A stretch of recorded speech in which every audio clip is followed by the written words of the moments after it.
வணக்கம். இது நம்ம கிச்சனில் நம்ம இன்றைக்கி என்ன பண்ண போகிறோம்னா, கேன்டீன் ஸ்டைலில் ஒரு கத்திரிக்காய் கறி பண்ண போகிறோம். அதுக்கு இழுப்பச்சட்டி நல்லா சுட வச்சுருக்கேன். நல்லா ஒரு 3 டேபிள் ஸ்பூன் அளவுக்கு குக்கிங் ஆயில் விட்டுக்கிறேன். அப்புறம் தேவைப்பட்டால் விட்டுக்கோங்க. இப்போ அதுக்கு கடுகு தாளிக்கணும். கடுகு வந்து நல்லா வெடித்து வரணும். அதுக்குள்ளே நம்ம இதுக்கு என்னென்ன இதெல்லாம் தேவைன்னு பார்த்துடலாம். உளுத்தம்பருப்பு வேணும், ஜீரகம் அதெல்லாம் எதுவுமே வேணாம். இதுக்கு சிம்பிள் இன்க்ரீடியன்ஸ் தான் போகணும். எண்ணெய் விட்டுண்டாச்சு, கடுகு உளுத்தம்பருப்பு வேணும். அதுக்கப்புறம் தக்காளி, வெங்காயம், மஞ்சப்பொடி, தனி மிளகாத்தூள், சால்ட்டு. தனி மிளகாத்தூளுக்கு தனி வீடியோ ஒன்று நம்ம இதில் போட்டிருக்கோம். இது நம்ம கிச்சனில் தேவைப்படுறவ அதையும் பாருங்க. கத்திரிக்காய், இதை தவிர வேறு எதுவும் இதுக்கு தேவையில்லை. இப்போ கடுகு நல்லா வெடிக்கிறது. நல்லா உடச்சி ஒருத்தவங்களுக்கு ஒரு டேபிள் ஸ்பூன் அளவுக்கு போட்டுக்கிறோம். நம்ம இது நல்லா செவந்து வரணும். இப்போ நல்லா செவந்துட்டு நான் நறுக்கி வச்சுருக்கிற தக்காளியை போட்டுக்கணும். ஃபஸ்ட்டு விட்டு தக்காளி தான் போடணும். தக்காளி போட்டு இந்த தக்காளி வந்து நல்லா குழஞ்சி வரணும், அந்த அளவுக்கு வதக்கணும். இப்போ என்ன பண்ணுறேன், இந்த கறிக்கு தேவையான உப்பை நான் இப்போவே போட்டு விடுறேன்.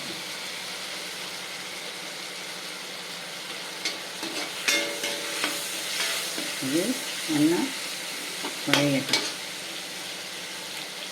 எடுத்து நம்ம மஞ்சப்பொடி போட்டுக்கலாம். மஞ்சப்பொடி என்னென்னா ஒரு டீஸ்பூன் அளவுக்கு போட்டுக்கோங்க.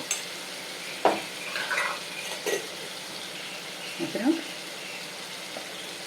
நல்லா ஒரு டேபிள் ஸ்பூன் அளவுக்கு தனி மிளகாத்தூள். இதில் என்ன குண்டு மிளகாய் வச்சல், நீட்ட மிளகாய் வச்சல், காஷ்மீரி சில்லி எல்லாம் வச்சு வச்சுருக்கேன். என்ன மெஷர்மெண்ட்டில் வச்சுருக்கேன், என்ன எதுங்கிறத தேவைப்பட்டவா நம்ம வீடியோவில் போய் பாருங்கள். வெங்காயம் தக்காளி ஈக்குவல் மெஷர்மெண்ட்லேயும் போடலாம். இல்லை தக்காளியை கூட போட்டு வெங்காயத்தை குறைக்கலாம். ஆனால் தக்காளி கூட இருந்தால் தான் இதுக்கு நல்லா இருக்கும்.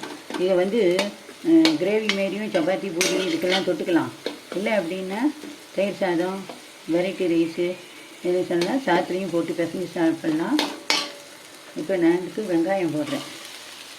தக்காளி என்ன குழஞ்சி கொடுத்து, அதனால நான் வெங்காயத்தை போடுறேன்.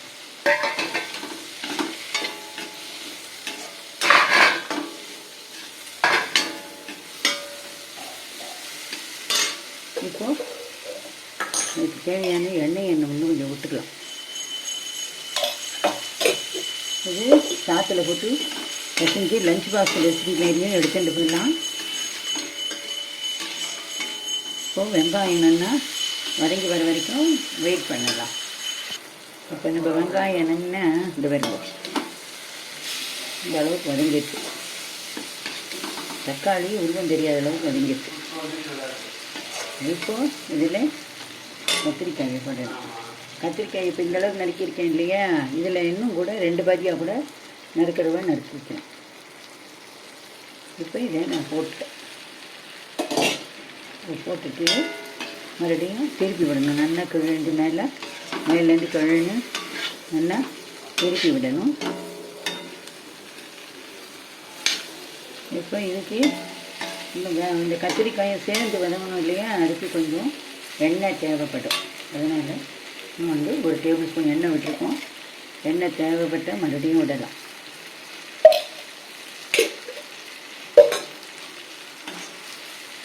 இது நல்லா வதங்கட்டும்.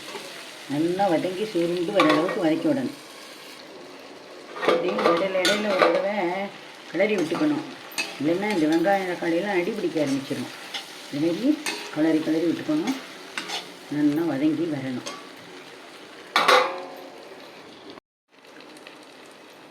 இப்போ கேன்டீன் ஸ்டைலில் பண்ண நம்ம கத்திரிக்காய் கறி ரெடி ஆகிட்டேன்னு பார்க்கும்போது என்ன தெரியுது.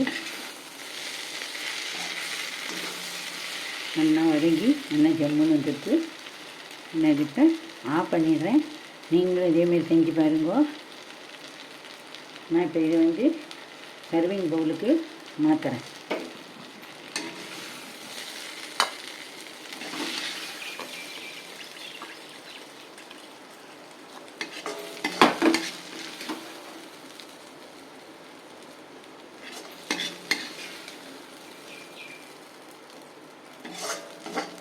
நீங்களும் இதேமாரி பண்ணி பாருங்க.